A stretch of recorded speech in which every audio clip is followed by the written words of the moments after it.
పరలోకమందున మా కన్న తండ్రి, నీ యొక్క పరిశుద్ధమైన పాదాలకు నమస్కారం తెలియజేస్తూ ఉన్నాం.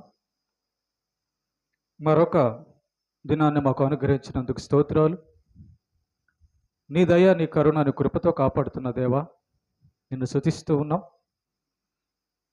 చదవబోతున్న యొక్క లేఖన భాగాల్లో నుంచి మాతో మాట్లాడండి. వినగల చెవులు, గ్రహించగల మనస్సుతో ఉండడానికి కృప చూపించండి. నీ యొక్క పరిశుద్ధాత్మ చేత నడిపించండి. నీ పక్షాన నీవు నిలబెట్టుకున్న నీ దాసునైన నేను అల్పజ్ఞుడను, పాపిని, నిష్ప్రయోజకుడను. కేవలం నీ ప్రేమ, నీ కృపచేత నీవు నిలబెట్టావు.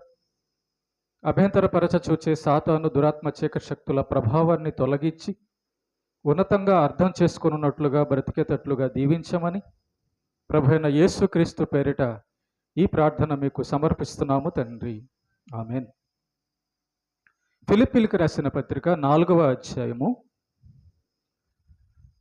4వ వచనం.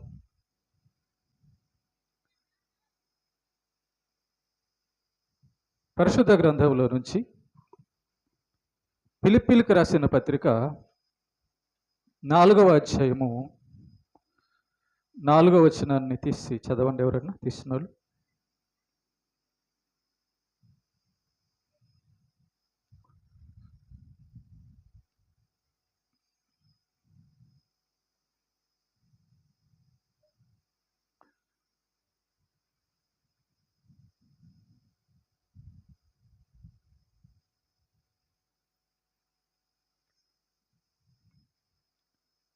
ఫిలిప్పీలకు రాసిన పత్రిక 4వ అధ్యాయము 4వ వచనం.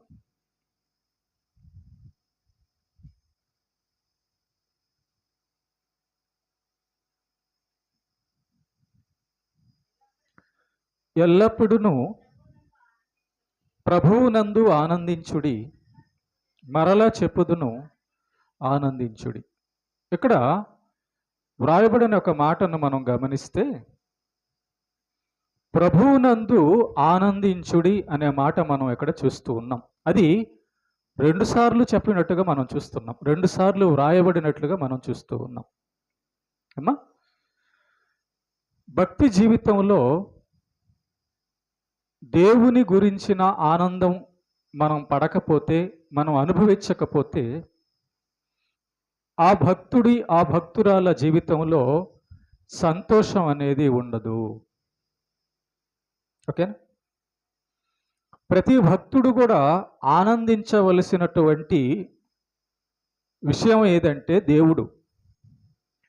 మనం దేవునిలో ఆనందించకపోతే మన జీవితంలో నిరాశ, చింత, దుఃఖమే మిగులుతుంది.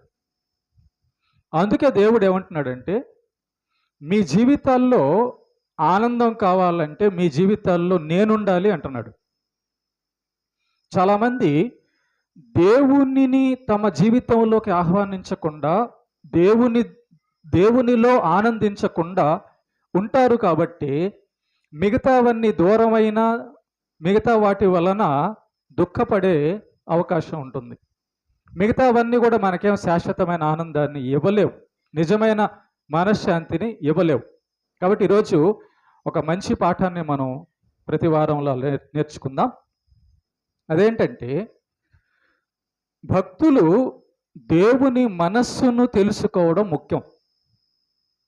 అమ్మా, మనం దేవుడి దగ్గరకు వచ్చి అయ్యా నాకు అన్నం పెట్టు, నాకు డబ్బులు ఇవ్వు, నాకు ఆరోగ్యం ఇవ్వు అని అడుగుతాం. మంచిదే. కానీ భక్తి జీవితంలో కేవలం సంతోషం మాత్రమే ఉండదే.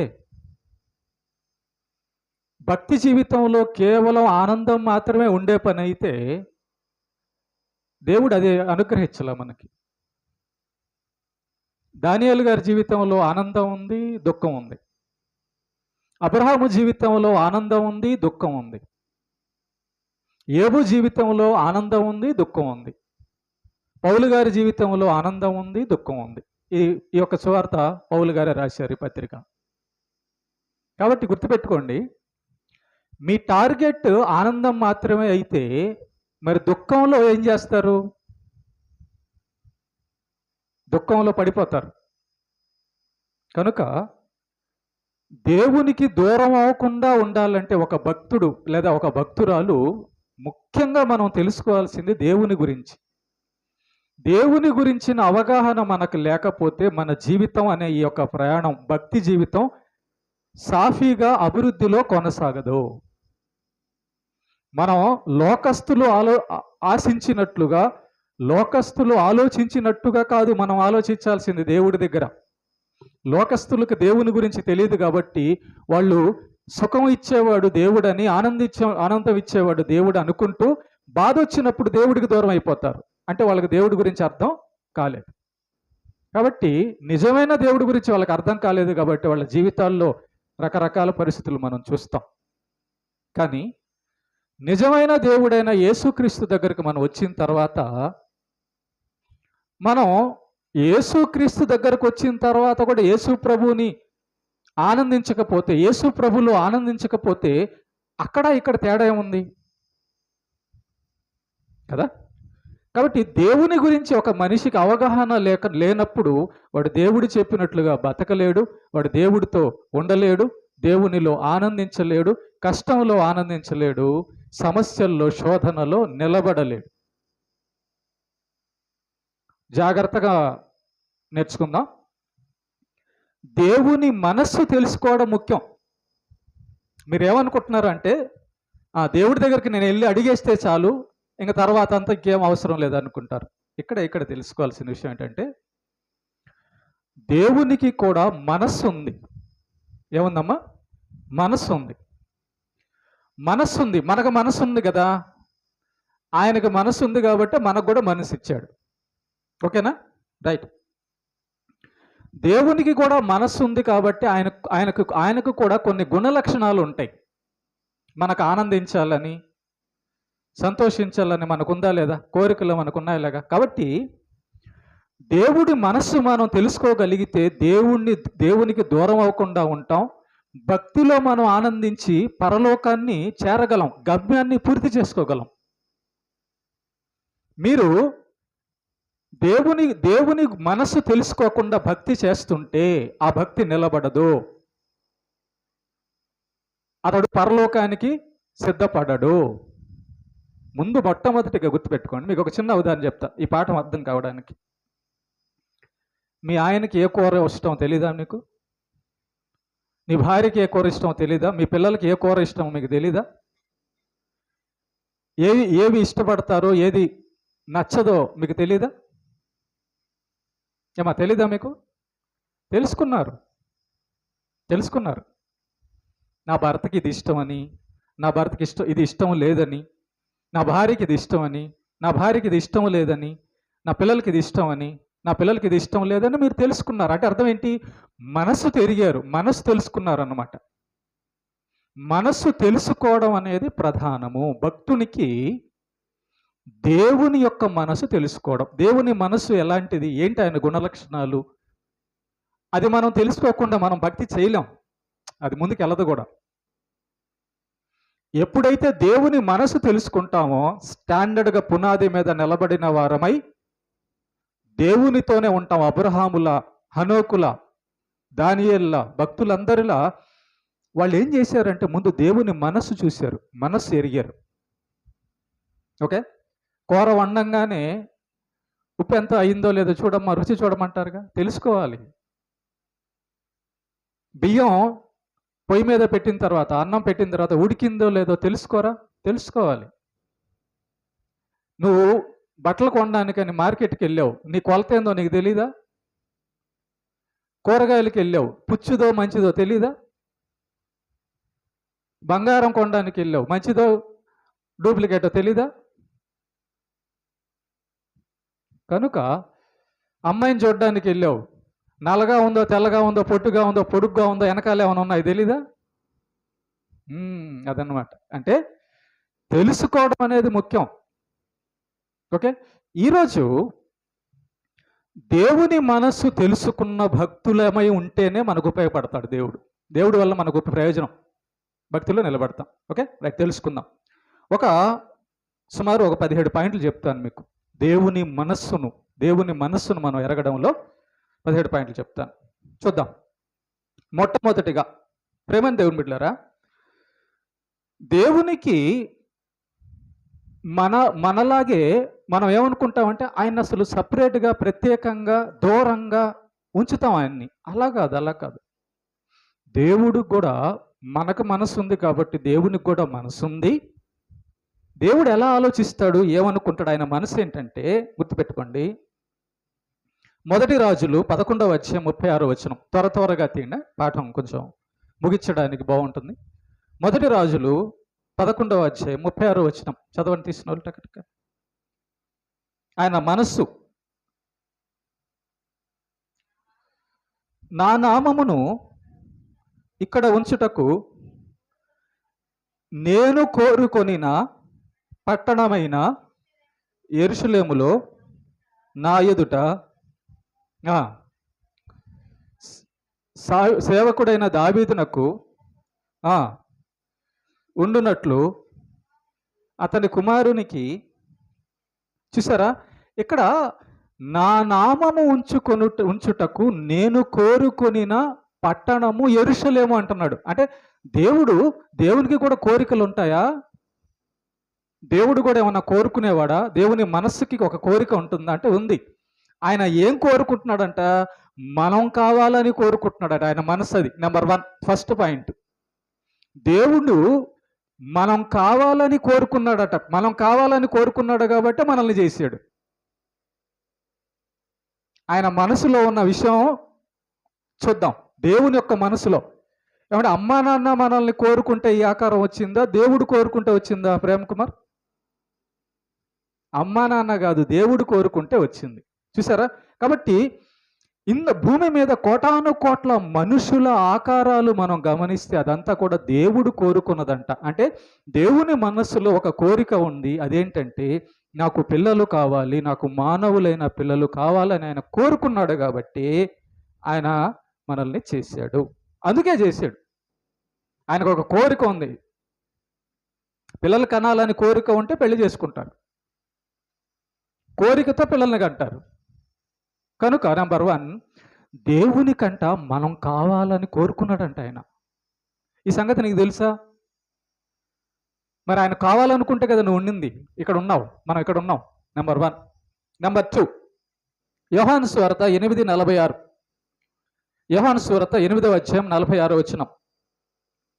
దేవుడి మనసు ఎలాంటిదో చూద్దాం, తెలుసుకుందాం. యోహాను సువార్త 8వ అధ్యాయం 46వ వచనం. నా యందు పాపమున్నదని మీలో ఎవడు స్థాపించును? నేను సత్యము చెప్పుచున్న ఎడల మీరెందుకు నన్ను నమ్మరు అంటున్నాడు ఆయన. అంటే ఆయన మనసులో ఏముంది? ఆయన్ని మనం నమ్మాలంట. చూసారా? దేవుని యొక్క మనసులో కోరికలు ఒక్కొక్కటి ఎలాగా మనకు గ్రంథంలో కనబడుతున్నాయి. దీన్ని పరిశీలించారా? దేవుని యొక్క మనస్సు ఏముంది, గ్రంథంలో ఏముందని పరిశీలిస్తే మనకు అర్థం అవుతుంది కదా. ఒక ఇంట్లోపలికి వెళ్తే ఆ ఇంట్లో బీరువాలో ఏమున్నాయి, వంట రూమ్లో ఏముందో, బెడ్రూమ్లో ఏముందో తెలుస్తుంది. దేవుని మనసులోకి వెళ్దాం ఇప్పుడు. రెండోదిగా దేవుని మనసులో ఏముందంట అంటే ఆయన ఏ మాట చెప్పినా ఆ మాటను మనం నమ్మేవాళ్ళుగా ఉండాలన్నది ఆయన కోరిక అంట, ఆయన మనసు అంట. పరలోకం ఉందన్నాడు, నరకం ఉందన్నాడు. దీన్ని నమ్మేవాళ్ళు ఎంతమంది? నమ్మేవాళ్ళుగా ఉండాలన్నది ఆయన మనసు అంట. మరి పరలోకం ఉందని నమ్మితే సిద్ధపడవా? నరకం ఉందని నమ్మితే భయపడవా? ఆయన మనసు ఏంటంట అంటే ఆయన ఏం చెప్తే అది నమ్మేవాళ్ళుగా ఉండాలన్నది ఆయన మనసు అట. రెండోది. మూడోది, మత్తయి సువార్త 10వ అధ్యాయం 37వ వచనం. మత్తయి సువార్త 10వ అధ్యాయం 37వ వచనం. మత్తయి సువార్త 10వ అధ్యాయము 37వ వచనం. తండ్రినైనను తల్లినైనను నాకంటే ఎక్కువగా ప్రేమించేవాడు నాకు ఇష్టం ఉండదు. దేవుడు చెప్తున్న మాట, దేవుని యొక్క మాట, దేవుని మనస్సులో మాటే. ఆయన మనసులో ఏముందట తెలుసా? ఇదిగో మీ అమ్మని కానీ, మీ నాన్న కానీ, నీ భార్య కానీ, భర్త కానీ, నీ పిల్లల్ని కానీ, డబ్బుని కానీ, నీ దేహాన్ని కానీ నాకంటే ఎక్కువగా ప్రేమిస్తావేమో, అది నాకు నచ్చదు అంటున్నాడు దేవుడు. దేవుని మనసులో సంగతులు. మనమేమో ఈ సంగతులు ఏం తెలుసుకోకుండా హల్లెలూయా స్తోత్రం అంటే దేవుడు మనకు అర్థం కాడు. మనం దేవుని మనసు తెలుసుకోకుండా ప్రభు అయ్యింది నా జీవితంలో ఈ కష్టాలు ఈ బాధలు అంటే మనకేమర్థం అవుతుంది? ఏమర్థమైంది దేవుడి గురించి? కాబట్టి మూడోదిగా దేవుని మనసు ఎలాంటిదంట అంటే ఆయన కంటే ఎవరినైనా ఎక్కువగా ప్రేమిస్తే ఆయనకు నచ్చదంట అండి.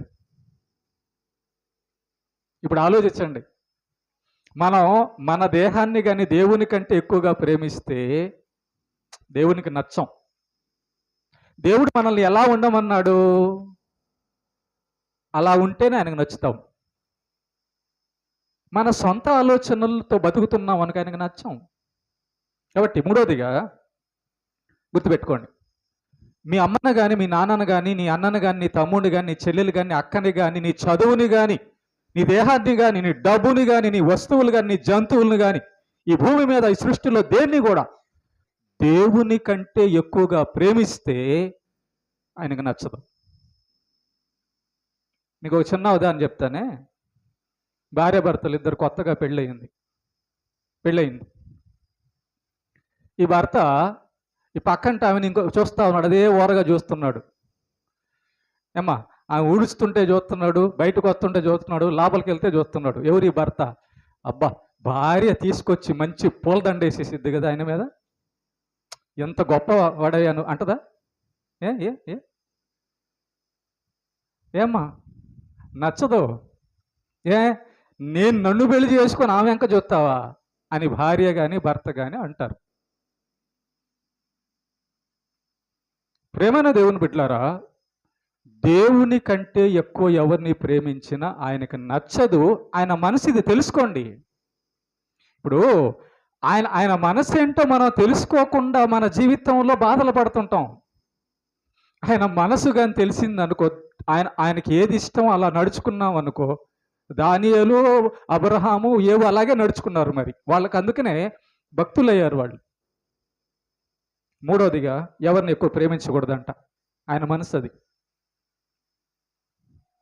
మీరేమంటారు? దేవుడి కంటే మా అమ్మని మా నాన్నని ఎక్కువగా ప్రేమించకూడదా? డబ్బుని ఎక్కువ ప్రేమించకూడదా? మీ అమ్మని మీ నాన్న నీకు ఇచ్చింది ఎవరు? అదన్నమాట విషయం. ఓకేనా? నాలుగోది చూద్దాం. యెషయా గ్రంథము 42వ అధ్యాయం 8వ వచనం. త్వరగా యెషయా గ్రంథము 42వ అధ్యాయం 8వ వచనం. యెహోవాను నేను, ఇదే నా నామము, నేను ఎవనికిని నా మహిమను నేను ఇచ్చేవాడను కాను. చాలమ్మ, చూసారా? ఏమంటే దేవుడికి రావాల్సిన ఘనతను ఇంకొకరికి ఇచ్చామనుకో, దేవుడికి రావలసిన విలువను ఇంకొకటికి ఇచ్చామనుకో, ఆయనకి ఎలా నచ్చుతుందండి? ఆదివారం నిన్ను ఎక్కడ ఉండమన్నాడు? అమ్మా సినిమా హాల్లోనా? ఆదివారం ఎక్కడ ఉండమన్నాడు నిన్ను? మరి ఆయనను ఆరాధించడానికి పూజించడానికి ఆదివారం నిన్ను ఇక్కడ ఉండమంటే నువ్వు ఇంకెక్కడో ఉన్నావు అనుకో, ఆయనకి ఎలా నచ్చుతుంది? కనుక నాలుగోదిగా దేవునికి విలువ ఎవరైతే ఎవరో వాళ్ళు నచ్చరు. దేవుని మనసు ఏంటంట, అందరికంటే నాకే విలువ ఇవ్వాలి. ఎందుకని? ఆయన పూజార్హుడు. ఇందాక మనం పాట పాడాము, స్తుతించెదను నేను నిన్ను మనసారా, భజించెదను అనుదినము దినదినము. ఎందుకు? పూజార్హుడవు నీవే ప్రభు. ఆయన ఒక్కడే పూజార్హుడు, ఆయన ఒక్కడే దేవుడు, ఆయన ఒక్కడే శక్తిమంతుడు. ఆయన ఒక్కడే మనల్ని చేసినవాడు, ఆయన ఒక్కడే మనకు సమస్తాన్ని ఇస్తున్నవాడు. కనుక పూజార్హుడు, కనుక విలువ ఘనత చెల్లించాలి ఆయనకి. చూసారా దేవుని మనసు ఎలాగుందో? ఇదంతా మరి తెలుసుకొని భక్తి చేయాలండి, లేకపోతే భక్తి కుదరదు, ట్రాక తప్పిపోద్ది బండి. 4వ పాయింట్, దేవుడి కంటే ఇంకెవరికి ఎక్కువ విలువ ఇచ్చిన. మీలో చాలామంది ఇలా ఆలోచించలా? మా ఆయన అటు చూస్తున్నాడు, ఆలోచించలా? తప్ప అది? తప్పమ్మా? రైటే.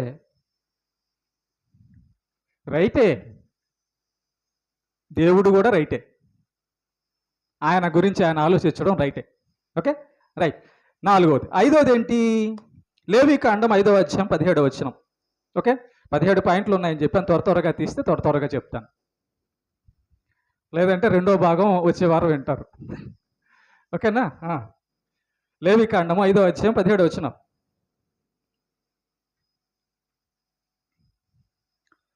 లేవికాండము 5వ అధ్యాయం 17వ వచనం. జాగ్రత్తగా వినండి. దేవుడు మనస్సులో ఈ కోరికలు ఉన్నాయా? దేవుడి మనసు ఇలాంటిదా?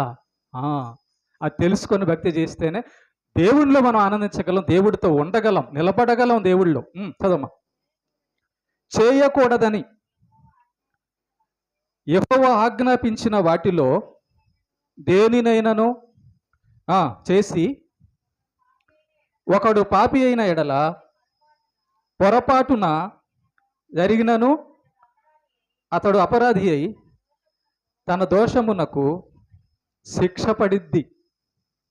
దేవుడు ఏమంటున్నాడంటే, నేను ఏది మాట్లాడకూడదన్నానో అది మాట్లాడకూడదు నీ నోట్లో, నేను ఏది చేయమన్నానో అదే చేయాలి నువ్వు, అంతే. అలా కాకుండా నీకు నచ్చినట్లు చేస్తే నా దగ్గర నుంచి శిక్ష వస్తుంది నీకు. అంటే అర్థం ఏంటి? ఆయనకు నచ్చిందే చేయాలి, ఆయనకు నచ్చింది చేయకూడదు. కూర్చోమంటే సరే ప్రభువా, నించోమంటే సరే ప్రభువా, పాడమంటే సరే ప్రభువా, చదవమంటే సరే ప్రభువా, ప్రార్థన చేయమంటే సరే. ఆయన ఏం చెప్తే అది చేయాలి, అనగా పూర్తిగా ఆయన అధికారం. మీ ఆయన బెండకాయ కూర చేయమంటే ఎర్రమిర్చి పచ్చడి చేసేవనుకో, నిన్ను పచ్చడి చేస్తాడు. మాంసం చేయమంటే చేపలు చేయమంటే పచ్చడి చేసేవనుకో, అంతేనే కదా? మనల్ని వేసి రూపుతాడు రోట్లో. కాబట్టి అధికారం. ఆయన ఏం చెబితే అది చెయ్యాలన్నది ఆయన మనసు అంట. అందుకే ప్రేమ దేవుని బిడ్డలారు గుర్తుపెట్టుకోండి, అబ్రహాము ఇష్టానుసారంగా చేయలేదండి. అబ్రహాము రమ్మన్నాడు, ఎక్కడికి ప్రభువా, ఛార్జీలు లేవనలా. సరే ప్రభు వస్తానన్నాడు, వచ్చేసాడు, అంతే. దేవుడు అబ్రహామును పిలిచాడు, అబ్రహాం వచ్చేసాడు. దేవుడు ఇస్సాకును బలిమన్నాడు, అబ్రహాముతో ఇచ్చేసాడు. ఎక్కడికి రమ్మంటే అక్కడికి వచ్చాడు, ఏం చేయమంటే అది చేశాడు. కాబట్టి అబ్రహాము విశ్వాసులకు తండ్రి అయ్యాడు, దేవుడు విడిదిచ్చాడు. గుర్తుపెట్టుకోండి, భక్తులందరినీ మీరు గమనిస్తే దేవుడు చెయ్యొద్దన్నది చేసిన వాళ్ళు కాదు, దేవుడు చెయ్యమన్నది చేసినట్టుగా మనకు కనబడుతుంటారు. ముమ్మారు ప్రార్థన చేసేవాడంట దానియేలు. ఎందుకో ఆయన చెప్పాడు కాబట్టి. మన జీవితాల్లో ఇలాగుందా? కాబట్టి ఐదవదిగా ఆయన కూర్చోమంటే కూర్చోవాలి, ఆయన నించోమంటే నించోవాలి. రెండో ఆప్షన్ లేదు. గుర్తుపెట్టుకోండి, దేవుని దగ్గర రెండో ఆప్షన్ ఏమి లేదు, రెండో అవకాశం ఏమి లేదు. పిల్లకాయలు పరీక్ష రాసేటప్పుడు ఒక క్వశ్చన్ ఇచ్చి దీంట్లో ఏది కరెక్టో సెలెక్ట్ చేయండి అంటారు. A, B, C, D 4 ఆన్సర్లు ఇస్తారు. ఈ 4లో ఒకటి సెలెక్ట్ అలాగే ఉండదు ఇక్కడ. ఓకేనా? అలా ఇక్కడే ఉండదు. ప్రార్థన చేయమంటే చేయాలా, బైబిల్ చదవమంటే చదవాలా, నీతిగా ఉండమంటే ఉండాలి, అంతే. రెండో ఆప్షన్ లేదు. ప్రభువా, నేను పరలోకం వచ్చిన తర్వాత ప్రార్థన నేర్చుకోనా? కుదరదు. ప్రభువా, నేను పరలోకం చూసిన తర్వాత నిన్ను నమ్మనా? కుదరదు. One and only one chance, అంతే. ఒకటే, అంతే. రెండోది లేదు. కాబట్టి దేవుడికి నచ్చిందే మనం చెయ్యాలన్నది ఆయన మనసు. సృష్టికర్త అండి ఆయన ఇష్టం. సృష్టికర్త. సెల్ ఫోన్ తీసుకున్నావు, నువ్వు ఫోన్ చేస్తుంటే ఒక నెంబర్కి చేస్తుంటే ఇంకొక నెంబర్కి వెళ్తుంది అనుకో, తీసి స్క్రీన్ గార్డ్ పగిలేదోటి కింద కొడతాం. అవునా కదా?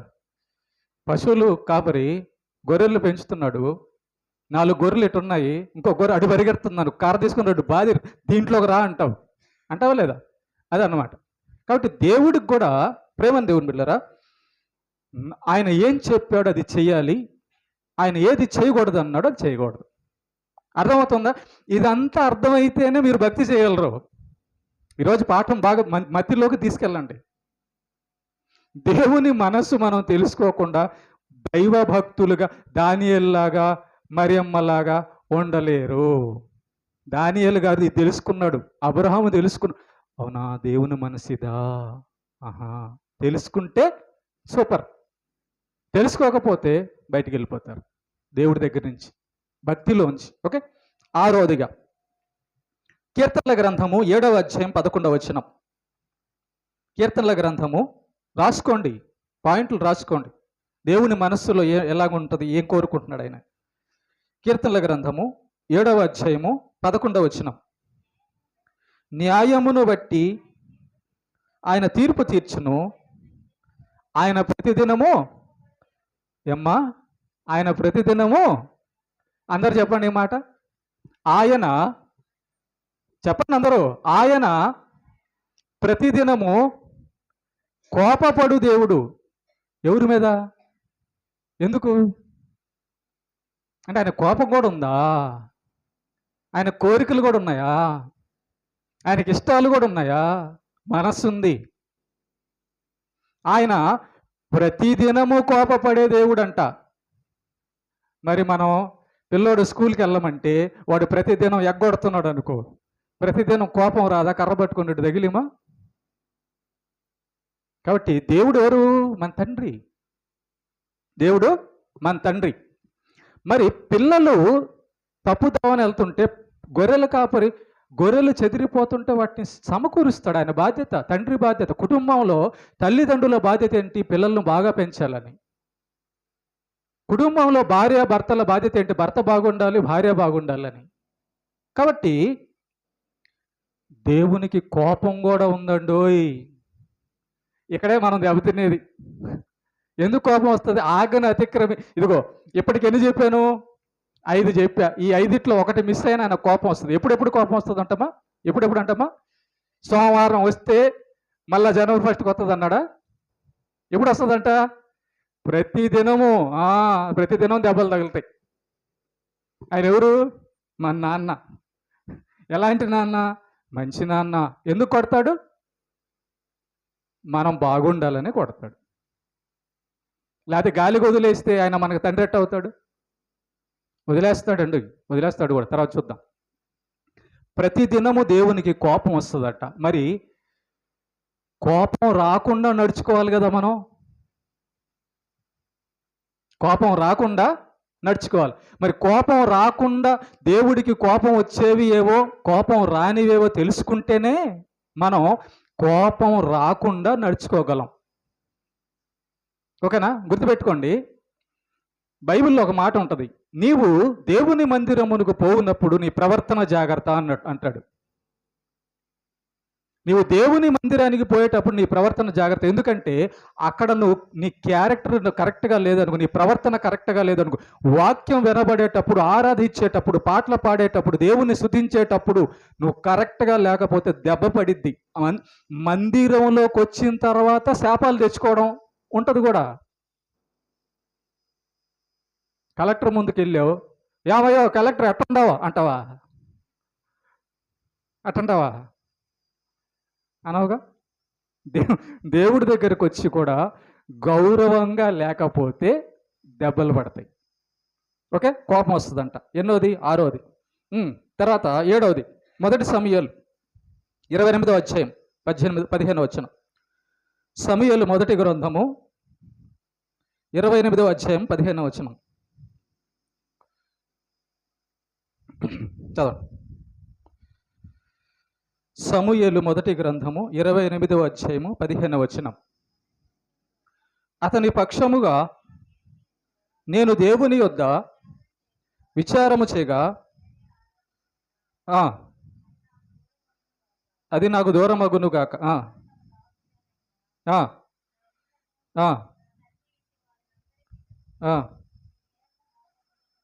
మొదటి సమూయేలు 28వ అధ్యాయము 15వ వచనం.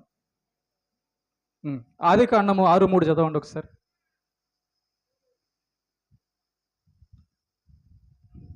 ఆదికాండము 6వ అధ్యాయము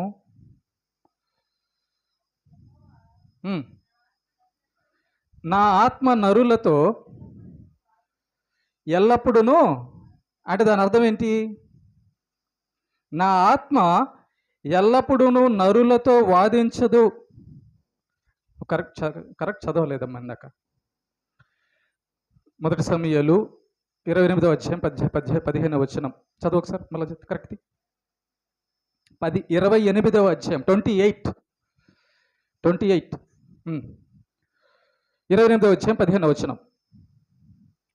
సమూయేలు నన్ను పైకి రమ్మని నీవెందుకు తొందర పెట్టితివని సౌలును అడగగా, సౌలు, నేను బహుశ్రమలో ఉన్నాను, ఫిలిస్తీయులు నా మీదికి యుద్ధమునకు రాగా దేవుడు నన్ను ఎడబాసి ప్రవక్తల ద్వారానైనను స్వప్నముల ద్వారానైనను నాకేమియు సెలవీక ఉన్నాడు. జాగ్రత్తనండి. ఇక్కడ ఆదికాండము 6వ అధ్యాయం 3వ వచనంలో నరులతో నా ఆత్మ ఎల్లప్పుడూ వాదించదు అన్నాడు. ఇక్కడ సమూయేలు గ్రంథం 1 సమూయేలు 28:15లో సౌలు గారు దేవుడి గురించి విచారిస్తే అసలు సౌలు గారికి ఏ ప్రవక్తల ద్వారా, పాస్టర్ ద్వారా మాట్లాడలేదు, స్వప్నం ద్వారా మాట్లాడలేదంట, ఏం అసలు చెప్పలేదంట సౌలు గారికి. అంటే అర్థం ఏంటి ఇక్కడ? దేవుడు అలుగుతాడు. అర్థమైందా మీకు? దేవుడు అలుగుతాడు. ఎందుకు అలుగుతాడు? నువ్వు చెప్పింది, ఆయన చెప్పింది చేయలేదనుకో అలుగుతాడు, నీతో మాట్లాడు. సౌలు ఓ విచారిస్తున్నాడంట. అంతకుముందు ఆయనకి ఇష్టం లేదు చేశాడు ఈ సౌలు. అందువల్ల పాస్టర్ గారి దగ్గరికి వెళ్ళి అయ్యా దేవుడు ఏం చెప్తున్నాడన్న పాస్టర్ గారి దగ్గర కూడా సమాధానం ఏమి లేదు, ప్రవక్తల దగ్గర లేదు, స్వప్నాల దగ్గర లేదు, ఎటువంటి అసలు మాట్లాడడం, సమూయేలుతో మాట్లాడడమే మానేశాడు దేవుడు. ఆదికాండము 6వ అధ్యాయం 3వ వచనంలో కూడా నరులతో నా ఆత్మ ఎల్లప్పుడూ వాదించదు అంటే గుర్తుపెట్టుకో, దేవుడు మనలాంటోడు కాదు. నువ్వు అలాంటోడు అంటే నేను అలాంటోడు, నన్ను రెండు మాట్లాడడానికి. ఆయన ఒకసారే మాట్లాడతాడు అంతే, కొంత సమయం మాట్లాడతాడు. మనం చెప్పినట్టు ఆయన చెప్పినట్టు మనం వింటున్నామా, మనతో కంటిన్యూషన్ ఉంటుంది, మనతో మాట్లాడుతుంటాడు. వాక్యం ద్వారా, మనసులో పరిశుద్ధాత్మ ద్వారా కంటిన్యూషన్ ఉంటుంది.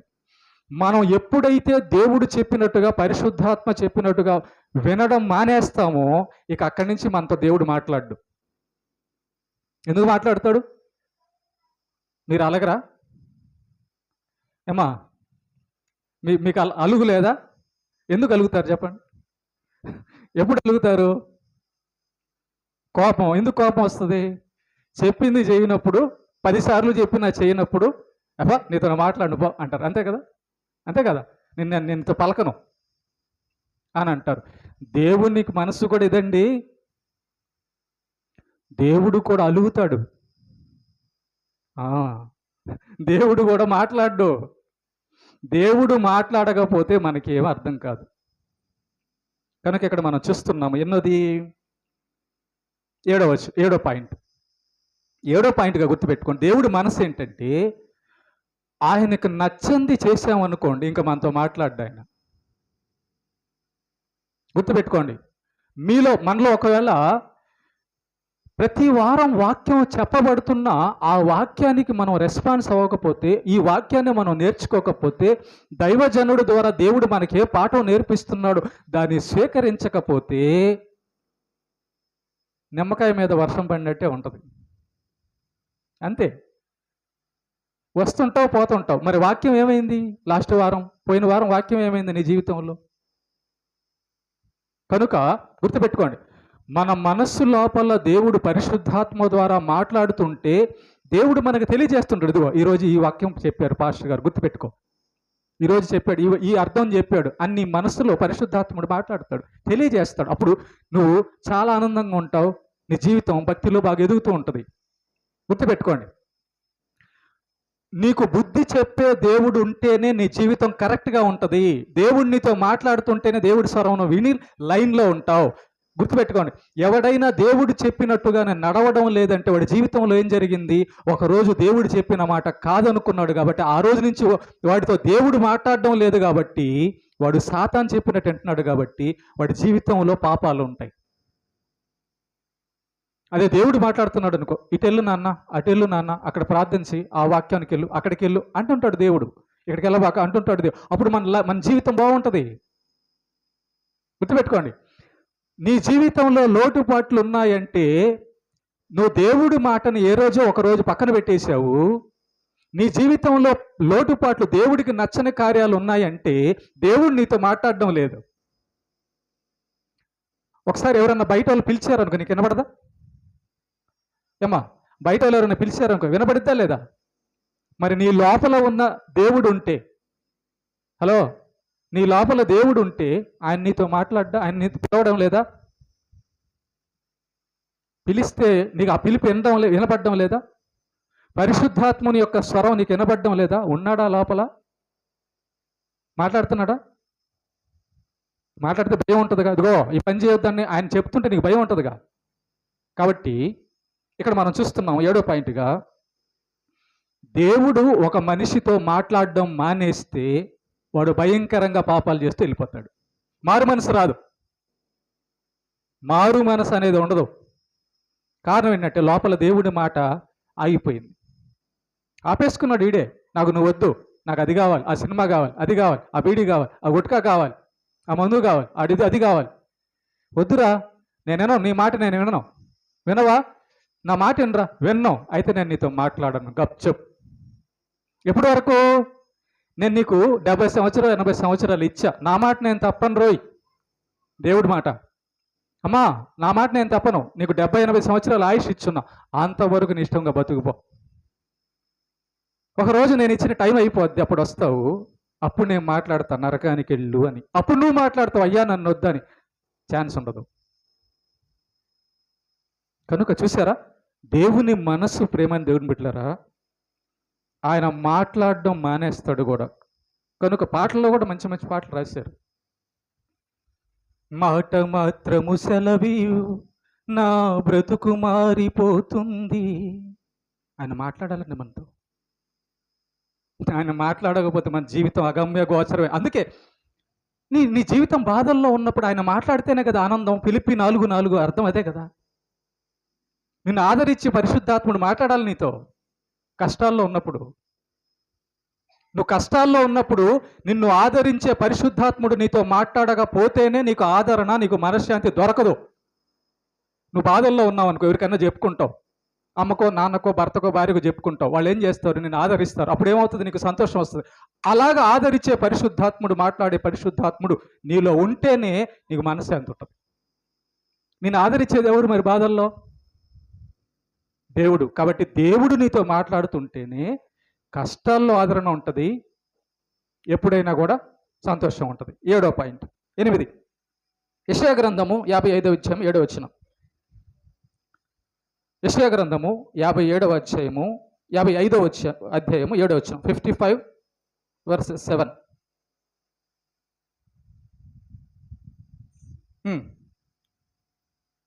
యెషయా గ్రంథము 55వ అధ్యాయం 7వ వచనం. భక్తిహీనులు తమ మార్గమును విడువవలెను, దుష్టులు తమ తలంపులను మానవలెను. వారు యెహోవా వైపు తిరిగిన ఎడల ఆయన వారి యందు జాలిపడును. వారు మన దేవుని వైపు తిరిగిన ఎడల ఆయన క్షమించును. చూసా, దేవుని మనసు ఎలాంటిదంటమ్మా? ఏమ్మా, దేవుడి మనసు ఎలాంటిదంట?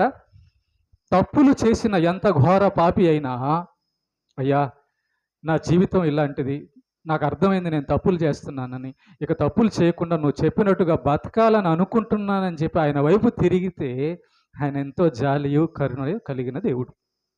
క్షమిస్తాడట, మన పాపాలు క్షమిస్తాడు. అట్లా అని చెప్పి దేవుడు మనం పాపం చేస్తుంటే క్షమిస్తుంటాడు, చేస్తుంటే క్షమిస్తాడని అర్థం కాదు. అలా అర్థం కాదు. తెలుసో తెలియక పాపం చేసిన తర్వాత ఆయన్ని మనస్ఫూర్తిగా పశ్చాత్తాపపడి అడిగితే ఖచ్చితంగా క్షమిస్తాడు. అందుకే వ్యభిచారం చేసిన స్త్రీ యేసుప్రభు పాదాల దగ్గర వచ్చి అడిగినప్పుడు ఆమె ఏమడిగింది? డబ్బు అడగల, ఆరోగ్యం అడగల, ఇంకోటి ఏం అడగల. నా పాపపు జీవితాన్ని క్షమించు ప్రభువా అనేది అడిగింది. కన్నీళ్లు కార్చి ప్రభు పాదాలకు అడిగినప్పుడు క్షమించాడు. కారణం ఏంటంటే అడిగింది, ప్రభువా నన్ను క్షమించి, ఇక నుంచి నేను మంచిగా బతుకుతానని అడిగింది కాబట్టి ఆయన క్షమించాడు. అంటే ఆయన మనసు ఎలాంటిదంట? చెడు జీవితం మానుకోవడానికి ఇష్టపడే వాళ్ళని క్షమిస్తాడంట ఆయన. చూసావా? చెడు జీవితాన్ని మానుకోవడానికి ప్రయత్నం చేస్తున్నావు, ఎప్పుడన్నా ఆలోచన చేసావా? నీ జీవితంలో చూసుకున్నావా ఏం లోటుపాట్లు? ఇదంతా దేవుడికి నచ్చని పనులే కదా అని దేవుడి దగ్గరకు వచ్చి, ప్రభువా నీకు నచ్చనివి ఎన్నో నా జీవితంలో ఉన్నాయి, నాకు శక్తి చాలడం లేదు, సాతాను నన్ను గెలుస్తున్నాడు, దయచేసి నీ కృపతో నీ శక్తితో నన్ను నిలబెట్టయ్యా, నువ్వు చెప్పినట్టు బతకాలన్న ఆశ ఉందయ్యా అని అడిగితే ఎందుకు క్షమించడండి దేవుడు? ఏమా? ఎనిమిదవదిగా ఆయన మనసు ఎలాంటిదట? క్షమించే మనసు కలిగిన వాడు కాబట్టే మనం రక్షణలోకి వచ్చాం. ఈరోజు మనం మందిరంలో నిలబడి ఉన్నామంటే దేవుని యొక్క క్షమాపణ. కళ్ళతో, చెవులతో, మనసుతో ఎన్నో రకాలుగా పాపాలు చేసే మనల్ని దేవుడు క్షమించి పరిశుద్ధులుగా, పరిపూర్ణులుగా తీర్చాలనుకున్నాడు కాబట్టి ఈరోజు మనం ఉన్నాం. ఏమా? ఎనిమిదవది ఏంటి? క్షమించే మనసు కలిగిన వాడు. అలా అని చెప్పి అలవాటు ప్రకారం పాపం చేయమని కాదు. తెలుసో తెలియకో చేసినప్పుడు క్షమించు ప్రభు అని అడిగేవారిని క్షమిస్తాడు. ఏమంటే అడిగేవారిని క్షమిస్తాడు. ఎనిమిదవది. ఓకే. తొమ్మిదవది వచ్చి అదే వచనంలో ఉంటుంది. జాలి దయ కలిగిన వాడు. క్షమించేవాడు, జాలి దయ కూడా కలిగిన వాడు. మన ఎడల దేవుడు జాలి దయ కలిగి ఉన్నాడు కాబట్టి తన ప్రియకుమారున్న యేసుక్రీస్తును సిలువకు అప్పగిచ్చాడు. మన మీద జాలి కలిగింది. ఎందుకు జాలి కలిగిందో తెలుసా? కన్ను మూస్తే వీడు నరకానికి వెళ్ళిపోతాడు, కన్ను మూస్తే వీడు నరకానికి వెళ్ళిపోద్దని మన మీద జాలి చూపించాడు. వీళ్ళు నరకానికి వెళ్ళకూడదని యేసు ప్రభు ప్రాణాన్ని, రక్తాన్ని అప్పగిచ్చాడండి మన తండ్రి మన కోసం. ఏంటది? జాలి, దయ. చూసారా ఆయనలో జాలి. మరి ఇవన్నీ మనం తెలుసుకోకుండా ఏం చేస్తున్నాం భక్తి? మనకేం అర్థమయ్యాడు దేవుడు? తర్వాత 10వ పాయింట్, యూదా పత్రిక 1వ అధ్యాయం 5వ వచనం.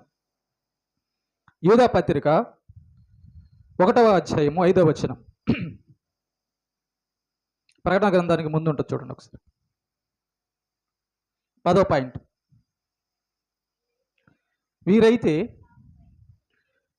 తాము గ్రహింపని విషయములను గూర్చి దూషించు వారై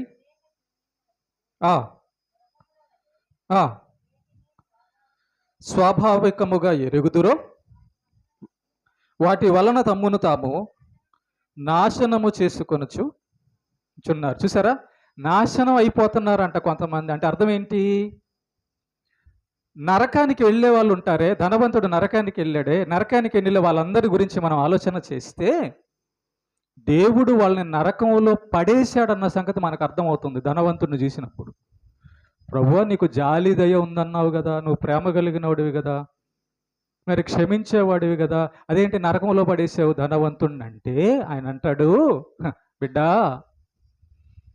క్షమించమని అడిగి బ్రతుకు మార్చుకునే ఆలోచన ప్రయత్నం ఉంటే నేను క్షమించి బాగు చేస్తాను. కానీ ఎన్ని వారాలు చెప్పినా, ఎన్ని నెలలు, ఎన్ని సంవత్సరాలు చెప్పినా మారని జీవితాలు ఉన్నాయి చూసావా, వాళ్ళని ఖచ్చితంగా వదులుకోవడానికి నేనేం ఆలోచించను, వాళ్ళ విషయంలో కఠినంగా వదులుకుంటానంటున్నాడు. అంటే దేవుడు మనసు కఠినంగా వదులుకునే మనసు కూడానా? అవును. అందుకే నరకం చేశాడు, అందుకే నరకంలో పడేశాడు ఇస్కరేతు యూదాని, ధనవంతుణ్ణి, ఇంకా అనేక మంది పాపులను. అంటే దేవా, నీలో మమ్మల్ని దూరంగా వదులుకునే మనసు కూడా ఉందా? ఉంది. నా మాట వినకపోతే మరి వదులుకుంటానుగా అంటున్నాడు దేవుడు. అంటే ప్రభువా, మమ్మల్ని నరకంలో పడేసేటప్పుడు నీకేం జాలి దయ కరుణ రాదు? అక్కడ రానే రాదు. అక్కడ కఠినంగా ఉంటా, అక్కడ తీర్పు న్యాయాధిపతిగా ఉంటా. భయపడండి, దేవునికి భయపడండి, దేవుని మనసు తెలుసుకోండి, దేవుని ప్రేమించండి, దేవునిలో ఆనందించండి, దేవునిలో సంతోషించండి, దేవుని నమ్మండి, దేవుడికి లోబడండి. కాబట్టి 10వదిగా గుర్తుపెట్టుకోండి. అందుకే కొంతమంది జీవితాలు మారవు. కారణం ఏంటంటే వాళ్ళని దేవుడు వదిలేశాడు. దేవుడు ఎవరిని పట్టుకొని ఉంటాడో, దేవుణ్ణి ఎవరు పట్టుకొని ఉంటారో వాళ్ళ జీవితాలు బాగుంటాయండి. వాళ్ళ జీవితాలు ప్రార్థనలో, విశ్వాసంలో, పరిశుద్ధతలో కొనసాగుతుంటాయి. దానికి కారణము, సూచన దేవుడు వాళ్ళలో ఉన్నాడని అర్థం. ఒకడు దేవుడు చెప్పినట్టుగా నడుచుకోవడం లేదంటే అర్థం ఏంటో తెలుసా? వాడితో దేవుడు మాట్లాడడం లేదు, వాడిని దేవుడు నరకానికి విడిచిపెట్టేశాడు. కాబట్టి జాగ్రత్త. ఎవరి జీవితంలోనైనా దేవుడు చెప్పినట్లుగా నడవకపోతుంటే దాని అర్థం ఏంటో తెలుసా? నేను దేవుడు వదిలేసాడు, అయిపోయింది నీ పని, మటాష్, అంతే. నువ్వు ప్రార్థన చేయడం లేదు, వాక్యం చదవడం లేదు, వాక్యం వినడం లేదు, పరిశుద్ధంగా లేవంటే అర్థం ఏంటి? దేవుడు నిన్ను నరకానికి వదిలేశాడు, చచ్చిపోయిన మరుసటి క్షణం నువ్వు నరకంలో ఉంటావని అర్థం. డిసైడ్ అయిపోయిందని అర్థం. లేకపోతే భయపడవా, మందిరానికి రావా, ప్రార్థన చేయవా, బైబిల్ చదవవా, ఇదంతా ఎవరితో ఉంటుంది? ఆయన అంటే భయపడే వాళ్ళల్లో ఉంటుంది. దానియేలులో ఉంది, అబ్రహాంలో ఉంది, యాకోబులో ఉంది, మరియమ్మలో ఉంది. మనలో లేదంటే మనం దేవుడిని వదిలేసాం, దేవుడు మనల్ని వదిలేశాడని అర్థం. జాగ్రత్త. మరి దేవుడు నిన్ను వదిలేశాడా, పట్టుకో ఉన్నాడా? నువ్వు దేవుడిని వదిలేసావా, పట్టుకొని ఉన్నావా? వింటున్నావా, వినడం లేదా? జాగ్రత్త చూసుకో. 10వ పాయింట్. 11 హెబ్రీ 13:5. హెబ్రీయులకు రాసిన పత్రిక 13వ అధ్యాయము 5వ వచనం. త్వరగా ముగిచ్చేద్దాం. హెబ్రీ 13:5. ధనాపేక్ష లేని వారై మీకు కలిగిన వాటితో ఏమంటున్నాడు అమ్మ దేవుడు? నీకు 10 రూపాయలు ఇచ్చాను, ₹1,00,00,000 గురించి దిగులు పడబాక అంటున్నాడు. అర్థమైందా? నీకు ఈరోజు పచ్చడి ఇచ్చాను, బిర్యానీ లేదని ఏడవబాక అంటున్నాడు. దేవుని మనసు అది. ఎందుకు అలా చేసావు ప్రభువా? నీకు అదే కరెక్ట్. అర్థమైందా? నీకు అదే కరెక్ట్. ఎందుకంటే కళ్ళు నెత్తుకొచ్చేస్తాయి. రోజు బిర్యానీ దొరుకుతుంది అనుకో, ఇంకా కూలి పనికి ఏం పోతావు నువ్వు? పోవు. కాబట్టి ప్రేమ దేవుని బిడ్డలారా, 11వదిగా ఆయన మనకు ఏమి ఇచ్చాడో అదే తీసుకోవాలండి. అదే తీసుకోవాలి. ఇది ఎవరిచ్చేది? దేవుడిచ్చేదండి. ఈ పిల్లోడు ఎంత నల్లగా ఉన్నాడని వద్దంట, వద్దంట. అమ్మాయి పుట్టింది అని వద్దంట. జాగ్రత్త. దేవుడు ఏమి ఇచ్చాడో అది తీసుకోవాలి. సందర్భం వచ్చింది కాబట్టి ఒక మాట చెప్తున్నాను మీకు. సందర్భం వచ్చింది కాబట్టి ఒక మాట చెప్తున్నాను. మీరు బాధపడినా బుద్ధి రావాలని చెప్తున్నాను. గత 2-3 సంవత్సరాల క్రితం ప్రతి సంవత్సరం మనం బట్టలు ఇచ్చేవాళ్ళం చర్చిలో. ఇచ్చేవాళ్ళమా? ఇచ్చేవాళ్ళం. కొంతమంది ఏం చేశారు తెలుసా? ఇదేంది ఇది, ₹100 డ్రెస్సు, ₹200 చీర, ₹300 చీర అని అన్నారు. ఇది బాగలేదు అన్నారు. దేవుడి దగ్గర నుంచి వచ్చింది నీకు బాగలేదా? ఏమ్మా, బాగలేదా? అంటే నీ మనసు ఎలాంటిది ఆలోచించుకోండి. కాబట్టి ప్రేమని దేవుని బిడ్డలారా, దేవుడు పచ్చడిస్తే పచ్చడి చాలు. దేవుడు ₹10 ఇస్తే ₹10 చాలు. అది మనకు అవసరం అని ఇస్తాడు. మనం కళ్ళు నెత్తికి రాకుండా మనల్ని అణచడానికి దేవుడు అప్పుడు అది ఇస్తాడు. గుర్తుపెట్టుకోండి. చూడండి ఒకసారి లోకంలో చూడండి, లేదా చర్చిలో కూడా మీరు గమనించండి. బాగా కోట్లు ఉన్నాయనుకో, బాగా లక్షలు ఉన్నాయనుకో, వాడు బతుకు చూడండి ఒకసారి. ప్రార్థన ఉంటుందా? ఎవరినన్నా గౌరవిస్తాడా? దైవ సేవకుడు అంటే గౌరవం ఉంటుందా? దేవుడు అంటే గౌరవం ఉంటుందా? ప్రార్థన అంటే గౌరవం ఉంటుందా? మందిరం అంటే గౌరవం ఉంటుందా? చూడండి ఒకసారి. డబ్బున్న వాళ్ళు చూడండి, మాకేమీ దిగులు లేదు కాబట్టి మాకు దేవుడు అవసరం లేదని కళ్ళు నెత్తి తెచ్చుకొని బతుకుతుంటారు. భక్తుడు యాగూరు భక్తుడు ఒక ప్రార్థన చేస్తాడండి, సూపర్ ప్రార్థన. అతను ఏమని చేస్తాడు తెలుసా? దేవుడికి, ప్రభువా ఎక్కువ ఇవ్వక, నాకు కళ్ళు నెత్తుకొచ్చేస్తాయి. అట్టని చెప్పి తక్కువ ఇవ్వక దొంగతనం చేస్తానేమో అన్నం లేకుండా. ఏ పూటకి ఎంత కావాలో అంతే ఈ ప్రభువా, నేను చేసేది కూడా అదే నాయన అంటాడు ఆయన. కదా, నేను చేసేది కూడా అదే అంటాడు. గుర్తుపెట్టుకోండి ప్రేమ దేవుని బిడ్డలారా, మన జీవితంలో ఈ సంవత్సరం అంతా కూడా గడిచిందంటే ఏ రోజు ఏ అన్నం పెట్టాలో, ఏ రోజు ఏ బట్టలు ఇవ్వాలో ఆయన నిర్ణయించాడండి. అవును, దాన్ని తృణీకరించొద్దు. దేవుడిచ్చిన దాన్ని తృణీకరించొద్దు. ఆయన మనకి ఎంత కావాలో, ఏది కావాలో అదే ఇస్తాడు. పౌలు గారు మంచి భక్తుడు. ఆయన ఎంత భక్తుడు అంటే, ఆయన నడిచి అట్ట వెళ్తుంటే ఆయన నీడ పడితే ఎలాంటి రోగులైనా స్వస్థత పొందేవాళ్ళంట. బాగా వినండి. పౌలు గారు కానీ పేతురు గారు కానీ పౌలు గారు నడిచి వెళ్తుంటే ఆయన్ని తాకాల్సిన అవసరంలా, ఆయన నడిచి వెళ్తుంటేనట ఆయన నీడ ఎవరి మీద పడుతుందో, ఆ నీడ ఎవరి మీద పడిందో ఎంత పెద్ద రోగి అయినా స్వస్థపడేవాడట. మరి ఆయన నీడ పడితేనే స్వస్థత జరిగే పౌలు గారికి ఒక రోగం వచ్చింది. ఈయనకి ఎందుకు వచ్చింది? ఈయన స్వస్థపరిచే దైవజనుడు కదా. ఈయనకి ఎందుకు వచ్చిందంటే కళ్ళు నెత్తికి రాకుండా. అవును, యేసు ప్రభుని అడుగుతాడు, ప్రభువా ఈ యొక్క రోగం నన్ను గుచ్చేస్తుందయ్యా, బతకనేయడం లేదు, చంపడం లేదు, దయచేసి నాకు ఆ స్వస్థత ఇవ్వని 3 సార్లు ప్రార్థన చేశాడంట యేసు ప్రభుకి. ఫస్ట్ సారి జవాబు ఇవ్వలా, రెండోసారి కూడా జవాబు ఇవ్వలా, మూడోసారి జవాబు ఇచ్చాడు. పౌలు, ప్రభువా నీకు ఆ జబ్బు ఎందుకు పెట్టాను తెలుసా? నీకు ఆ జబ్బు లేకపోతే నాకంటే వాక్యం బాగా చెప్పేవాడు లేడు, నాకంటే సువార్త చేసేవాడు లేడు, నాకంటే భక్తుడు లేడన్న గర్వం నీకు వచ్చేస్తుంది పౌలు. ఆ రోగం నిన్ను గుచ్చుతుంటే అమ్మ అయ్యా అంటుంటే అప్పుడు నేను గుర్తుంటాను నీకు. నిన్ను కాపాడుకోవడానికి ఈ రోగం పెట్టాను. మన జీవితాల్లో కూడా ప్రేమ దేవుని బిడ్డలారా గుర్తుపెట్టు.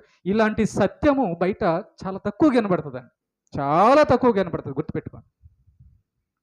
ఒక రోగం నీ ఒంట్లోకి చేరిందంటే నిన్ను కంట్రోల్ చేయడానికి అర్థం. నువ్వేమనుకుంటున్నావు? ప్రభు నాకు ఈ రోగం ఉంది, ప్రభు నాకు ఈ పేదరం ఉంది, ప్రభు నాకు ఈ పేదరికం ఉంది, ప్రభు నాకు ఈ సమస్య ఉంది. అసలు ఆ సమస్య ఎందుకు వచ్చిందో ఒకసారి దేవుణ్ణి అడిగావా? ప్రభు నాకు బుద్ధి చెప్పడానికా, నా మేలుకేనా? ఎస్, దేవుడు సమస్తము సమకూడి మేలు జరుగుటకై మన జీవితాల్లో అనుమతిస్తాడు. ఏవుకి ఎందుకు అనుమతి ఇచ్చాడు? మోషకి ఎందుకు అనుమతి ఇచ్చాడు? భక్తులకు ఎందుకు అనుమతి ఇచ్చాడంటే ఆయన మనల్ని అణచాలి. ఆయన అణచకపోతే కళ్ళు నెత్తుకొచ్చేస్తాయి. సాతానికి అదే జరిగింది. కళ్ళు నెత్తికొచ్చి నీ సీట్లో నేను కూర్చుంటా అన్నాడు సాతాను. కాబట్టి వాడికి ఇక పరలోకం లేదు. మనకు పరలోకం కావాలంటే దేవుడు మనల్ని అణచాలండి. కాబట్టి గుర్తుపెట్టుకోండి ప్రేమని దేవుని బిడ్డలారా, దేవుడు మనసు చూడండి ఎలాగుందో. మనం దేవుని అర్థం చేసుకోకుండా దేవుని దూరం అవుతాం, దేవుని తిట్టుకుంటాం, సనుక్కుంటాం, గొనుక్కుంటాం, అసలు మనశ్శాంతి లేకుండా మన జీవితంలో మనం చేసుకుంటాం. ఇలా నీట్గా వాక్యాన్ని అర్థం చేసుకుంటే ఒలిచినట్లుగా, అరటిపండు ఒలిచినట్లుగా దేవుడి మనసు మనకు అర్థం అవుతుంటే ఇంకెందుకండి దేవుడితో గొడవ మనకి? ఎందుకు ఎలా భక్తిలోంచి తొలగిపోతాం? శ్రమల్లో ఎందుకు నిలబడమని చెప్పండి. కారణం ఏంటంటే మనం గుర్తుపెట్టుకోండి, నీకు పేదరికం వచ్చిందంటే ఎక్కడో పొరపాటున పడి ఉంటావు, లేదా నీకు గర్వించకుండా ఉండడానికన్నా ఉంటుంది. నీకు రోగం వచ్చిందంటే ఎక్కడో తప్పన్నా చేసి ఉంటావు, లేదా నిన్ను నరకానికి సాతాను పట్టుకోకుండా ఉండడానికి దేవుడు నిన్ను అంచడం అన్నా, ప్రార్థనలో ఉంచడం అన్నా అవుతుంది. అర్థమైందా? కాబట్టి ఈ విషయాలు మనం తెలుసుకోకుండా ప్రేమని దేవుని బిడ్డలారా మనం ఎప్పుడు కూడా భక్తి చేయలేమండి. మన భక్తి జీవితం ముందు కొనసాగదు. ఓకే, మనల్ని సాతాను శోధించకుండా ఉండాలంటే, మనం భక్తిహీనతలో పడిపోకుండా ఉండాలంటే దేవుని మనస్సంతా చూడాలి. ఎన్నోది? 11. తర్వాత 12. యాకోబు పత్రిక 4వ అధ్యాయం 7వ వచనం. యాకోబు పత్రిక 4వ అధ్యాయం 7వ వచనం.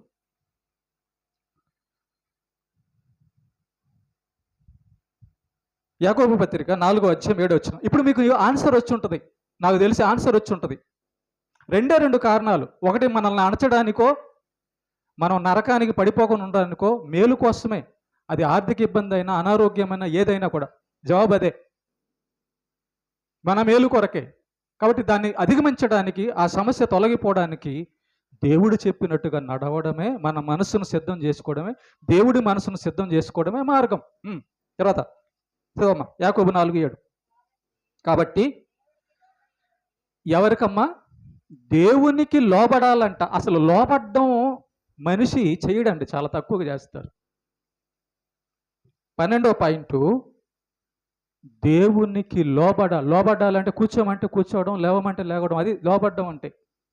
ఆయన ఆజ్ఞ ఏం చెప్పాడు అది చేయడం. లోబడ్డం అంటే అది. ఇప్పుడు మీరు మీ ఆఫీసర్ మాట వింటారే,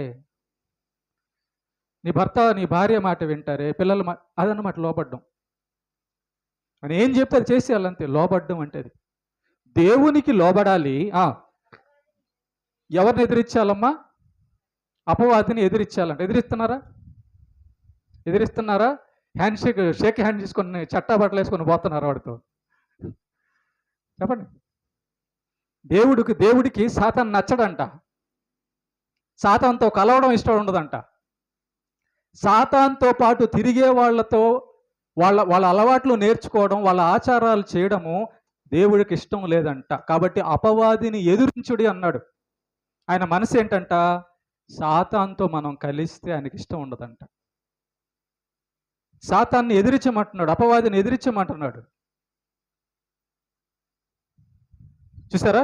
కాబట్టి 12వ పాయింట్, మనము సాతానుతో స్నేహం చేయకూడదు, సాతానుతో మనం కలవకూడదు, సాతాను చెప్పింది మనం వినకూడదు.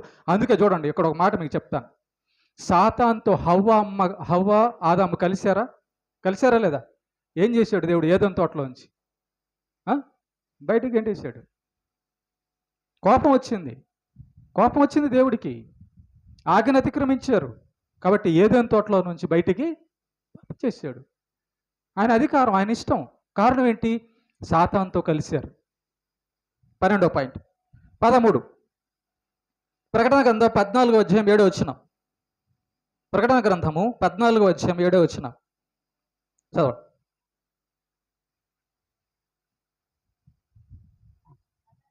అతడు దేవునికి భయపడి ఆయనను మహిమపరచుడి, ఆయన తీర్పు తీర్చు గడియ వచ్చింది. చూసారా? దేవునికి భయపడి ఆయనను మహిమపరచుడి అన్నాడు. అందుకే ఇందాక కూడా నేను చెప్పాను, నువ్వు మందిరానికి వెళ్ళినప్పుడు అమ్మో అక్కడ దేవుడు కూర్చో ఉంటాడు, దేవుడు ఉంటాడు, ఆరాధనలో దేవుడు ఉంటాడు అనే అవగాహన ఉండాలన్నమాట. మహిమపరచడం, నేను నా చూపెట్టుంది, నా చెవులు ఎట్టున్నాయి, నా ప్రవర్తన ఎట్లా ఉంది, దేవుని మందిరానికి వెళ్ళిన తర్వాత ఆయన అక్కడ ఉంటాడండి. ఎక్కడిద్దరు ముగ్గురు నా నామమున కూడుకుందో అక్కడ నేను ఉంటానన్న దేవుడు. కాబట్టి దేవుణ్ణి మనం మహిమపరిచే వాళ్ళు, మనకు ఒక అవగాహన ఏమైనా ఉండాలంటే, మందిరంకి వచ్చిన తర్వాత నేను దేవుని ఎదుటున్నాను. ఆలోచించారా? మీరు మందిరంలో అడుగు పెట్టంగానే మాకు ఒక అలెక్ట్ అయిపోవాలన్నమాట. నేను ఎక్కడున్నాను? దేవుని ఎదుటున్నాను. కాబట్టి దేవుడు ఎదుటున్నప్పుడు జాగ్రత్తగా ఉండాలి. అల్లరిగా ఉండకూడదు, అల్లరి చిల్లరగా ఉండకూడదు, అనాలోచనగా ఉండకూడదు. ఎట్లా అంటే అట్లా ఉండకూడదు. నేను దేవుని ఎదుట ఉన్నానని చెప్పి మహిమపరచాలి, ఆయన్ని ఘనపరచాలి, ఆయన స్తుతించాలి. అది ఆయనకి ఇష్టం, ఆయన మనసు అది. ఎందుకు మనల్ని ఎందుకు అక్కడ రమ్మన్నాడు, ఇక్కడికి రమ్మన్నాడు?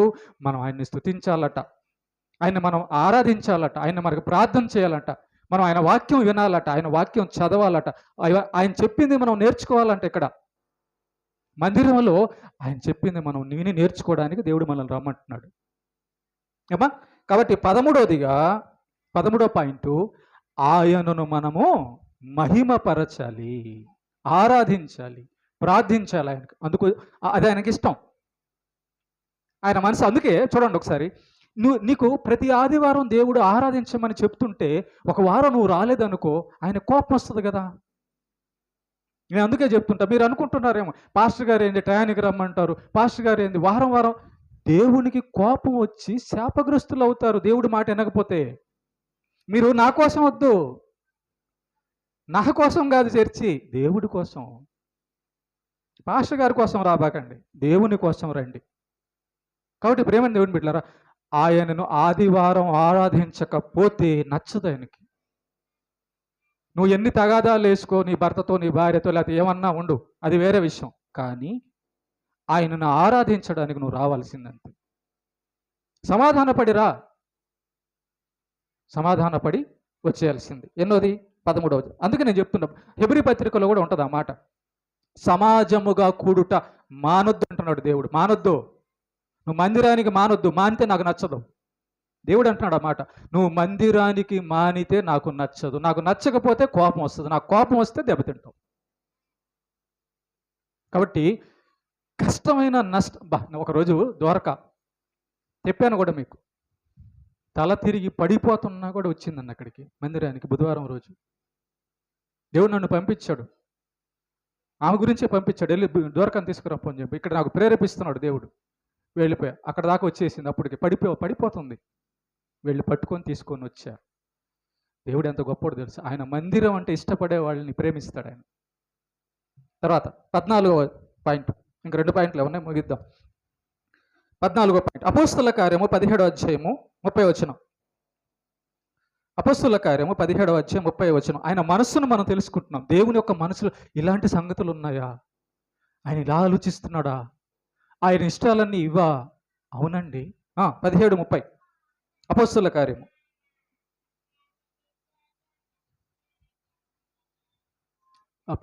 అపొస్తలుల కార్యం 17:30. రాయి పిల్లలు, మరోబాగండి. ఆ అజ్ఞాన కాలములను చూచి చూడనట్లుగా ఉండెను. ఇప్పుడైతే అంతటను అందరూ మారు మనసు పొందాలని మనుషులకు దేవుడి యొక్క మనసు ఏంటో తెలుసా? దేవుడి యొక్క మనసు అంటాడు, ఎవరు నరకానికి వెళ్ళకూడదని ఆయన అనుకుంటున్నాడంట. మరి జనాలు ఏందండి, ఆయన మాట నమ్మాలని ఆయన కోరుకుంటే నమ్మడం లేదు. ఎవరు నరకానికి వెళ్ళకూడదని ఆయన అనుకుంటుంటే ఆ నరకానికి వెళ్ళిన తర్వాత చూద్దాం. ఏంటండి ఇది? మనుషులు ఎలా మారిపోయారో చూసారా? అందుకే దేవుని మనస్సును ఎరగని జనాంగం అంతా నరకానికి వెళ్ళిపోతుంది. దేవుడికి లోబడని జనాంగం అంతా నరకానికి వెళ్ళిపోతుంది. పాతకాలంలో కొంచెం మంచితనం ఉండేది. ఇప్పుడు చూడండి, భక్తిహీనత పెరిగిపోయి దేవుడంటే భయం లేకుండా ఎలా పడితే అలా మనుషులు తయారైపోయారు. రాస్తున్నాడు, అది కూడా రాస్తున్నాడు తిమోతి పత్రికలో.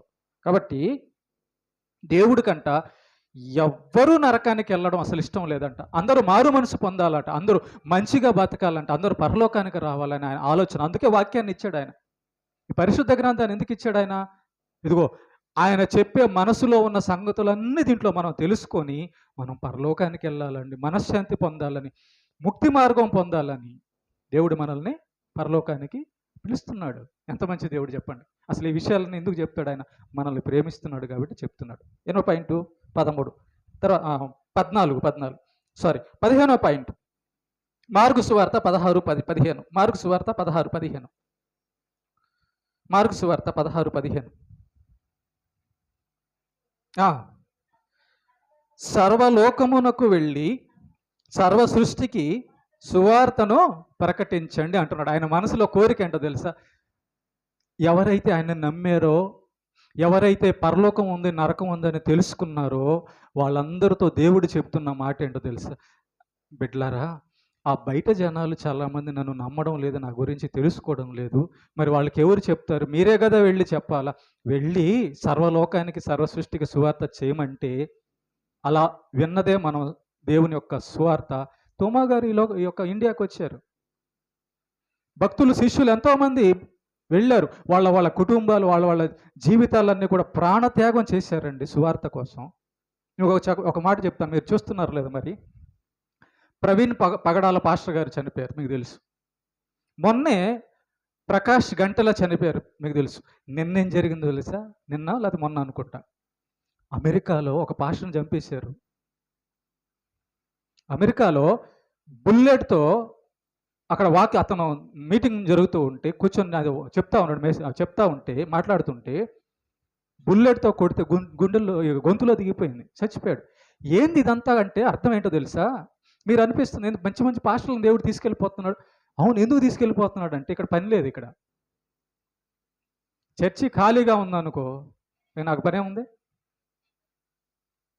జనాలు ఎవరు రావడం లేదనుకో, దేవుడు ఏం చేస్తాడు? ఇంకా రాబిడ్డ అంటాడు అంతే. దైవజనులు పరలోకానికి తీసుకెళ్లే సత్యవాక్యం చెప్పే దైవజనులను దేవుడు తీసుకెళ్ళిపోతున్నాడు. అర్థం ఏంటో తెలుసా?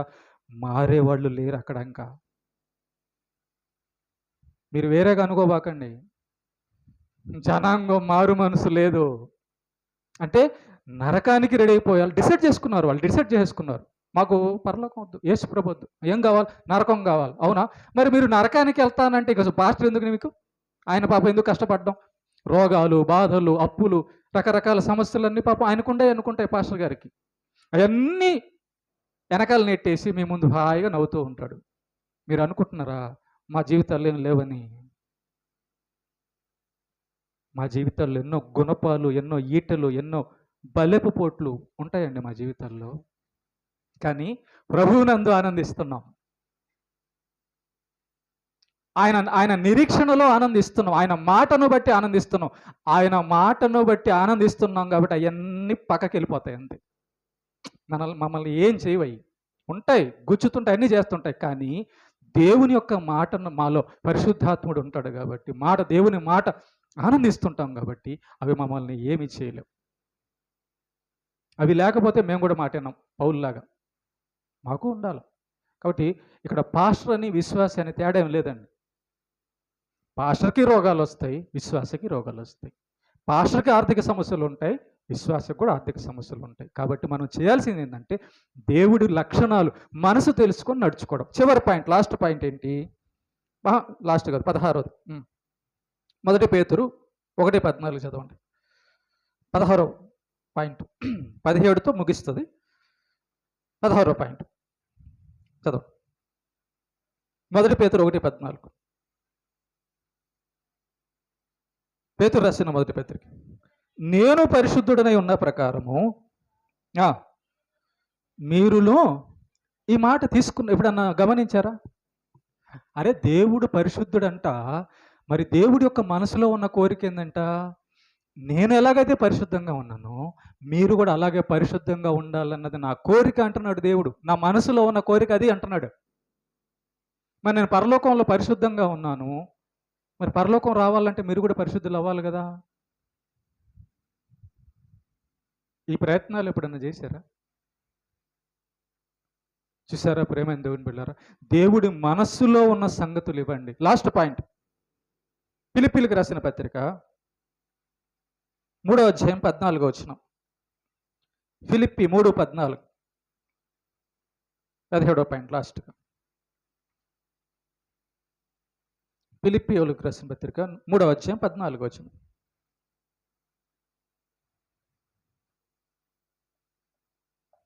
చదవం.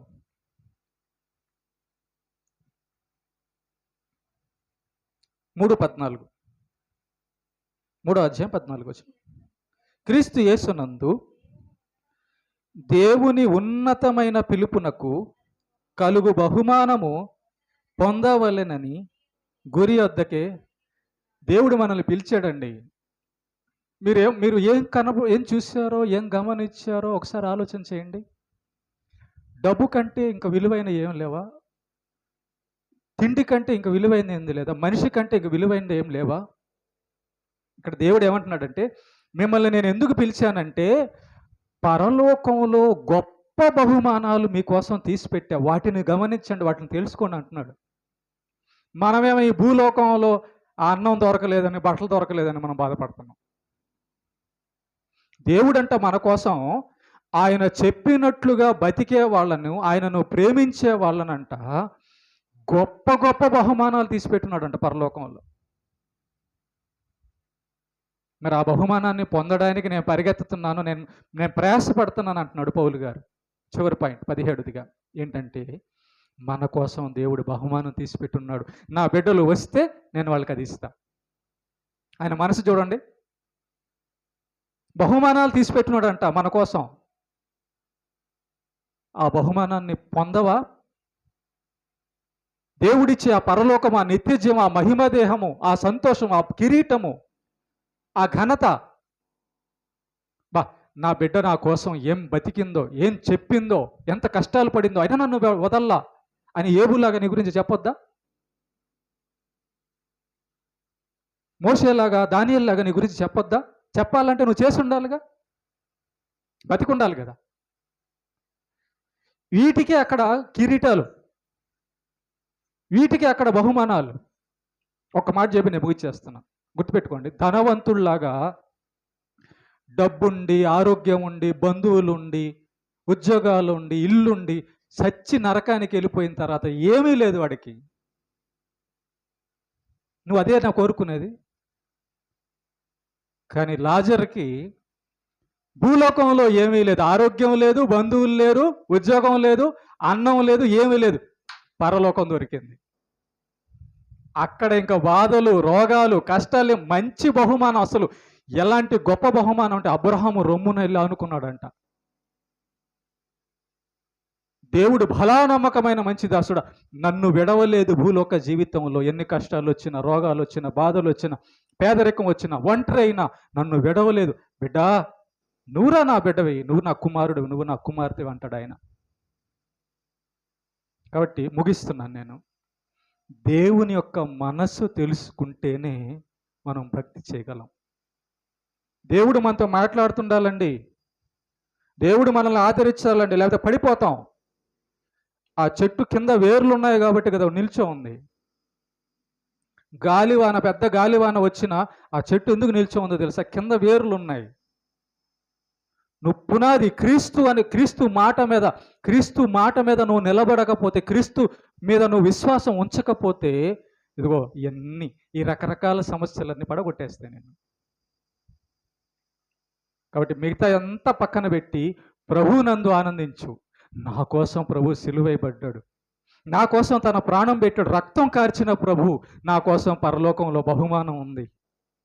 నా కోసం భక్తులందరూ ఎదురు చూస్తున్నారు. నేను భక్తిగా ఇక్కడ జీవిస్తే చూస్తున్నారు, వాళ్ళందరూ చూస్తున్నారు తెలుసా? దేవుడు చూస్తున్నాడు. వాళ్ళందరూ పేతురు, పౌలు, దానియేలు వీళ్ళందరూ కూడా మనల్ని చూస్తున్నారు. చూస్తున్నారు మనం ఎలా బతుకుతున్నామో చూస్తున్నారు. మనం దేవుడు చెప్పినట్టు బతికి వెళ్తుంటే ఆహ్వానం ఉంటుందండి. లాజర్ని ఆహ్వానించారు కదా దేవదూతలు, ఆహ్వానం ఉంటుంది. ఓకే, కనుక దేవుని మనస్సు ఎరగడం భక్తుడికి ముఖ్యం.